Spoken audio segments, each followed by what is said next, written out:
Exercise 3E তার numerical number 19 টাকে solve করব।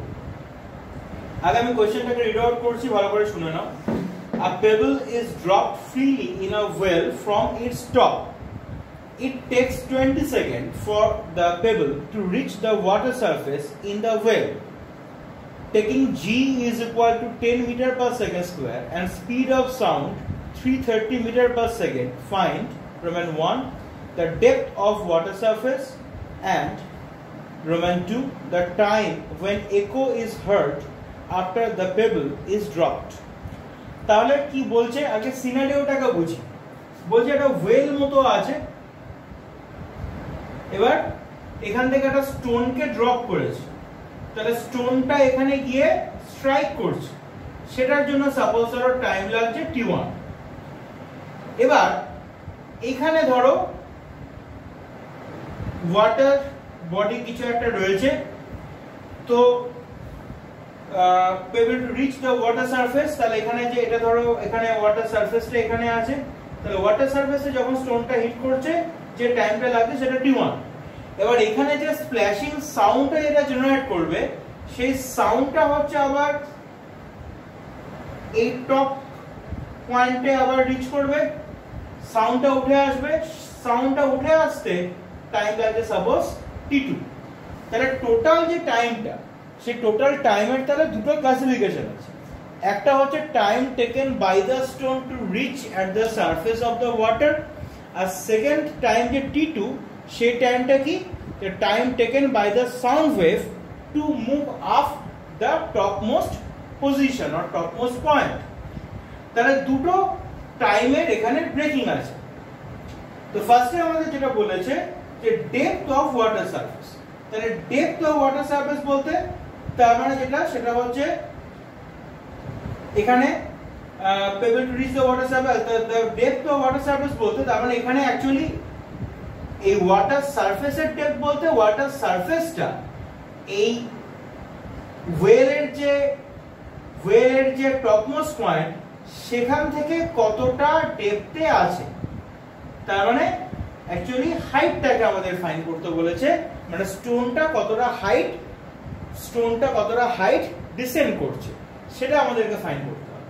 তা স্টোন কতটা হাইট ডিসেন্ড করছে সেটা ফাইন্ড করার জন্য আমাদের কি ইউজ করতে হবে, h is equal to half gt square। কেন, তার কারণ এখানে বলেছে pebble is dropped। আমি কতগুলো ল্যাঙ্গুয়েজ মনে রাখার কথা বলেছিলাম, dropped, তারপর রিলিজড, তারপর allowed to fall। এই ল্যাঙ্গুয়েজগুলো যখন ইউজড হবে তখন কি হবে, ইনিশিয়াল ভেলোসিটি u 0 হয়ে যাবে, যেহেতু ড্রপ করেছে ওই জন্য এখানে u হচ্ছে 0। তাহলে h is equal to half g t1 square। t1 টাইমটা কেন নিয়েছি বুঝতেই পারছো, স্টোনের ওয়াটার সারফেসে রিচ করতে যে টাইমটা লাগছে সেটার কথা। তাহলে পরে হাফ g, যে ভ্যালু 10 বলে দিয়েছে, টাইম বলেছে 20 সেকেন্ড, ভ্যালু পুট করলাম, ফার্স্টের আনসারটা আমরা পেয়ে গেলাম 2000 metre. Now we are moving to the second portion. এবার বলছে the time when echo is heard after the pebble is dropped। তাহলে আমি পেবেলকে ড্রপ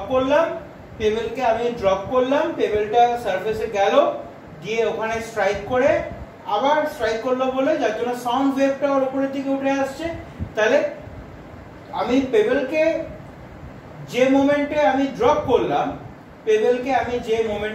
ড্রপ করলাম, সেই মোমেন্টের থেকে স্টার্ট করে একটা টাইম লাগছে পেবেলের ওয়াটার সারফেসকে স্ট্রাইক করতে, আর সেকেন্ড টাইমটা কেন লাগছে, ওই সাউন্ড ওয়েভটা আবার উপরে উঠে আসে।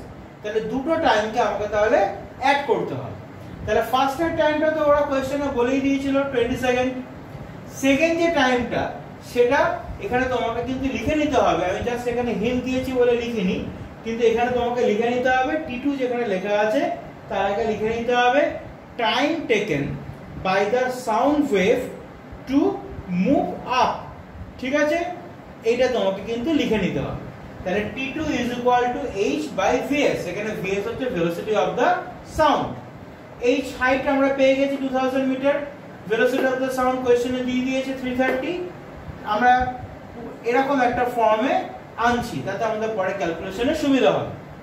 ঠিক আছে, শুধুমাত্র নিউমেরিক্যাল বুঝলেও হবে না, ক্যালকুলেশনটা যাতে তুমি এক্সপার্ট ওয়েতে স্মার্ট ক্যালকুলেশন করতে পারো সেটাকেও খেয়াল রাখতে হবে। তাহলে t net is equal to t1 plus t2, t1 মানে 20 সেকেন্ড, t2 হচ্ছে 200/33। আমরা এখান থেকে 20 টাকে কমন নিয়েছি, তাহলে এটা দাঁড়ালো, তারপর দেখো 33 plus 10 that is 43, LCM টা 33 থাকছে, ঠিক আছে। 43/33 1.303 মাল্টিপ্লাই করলাম 26.06।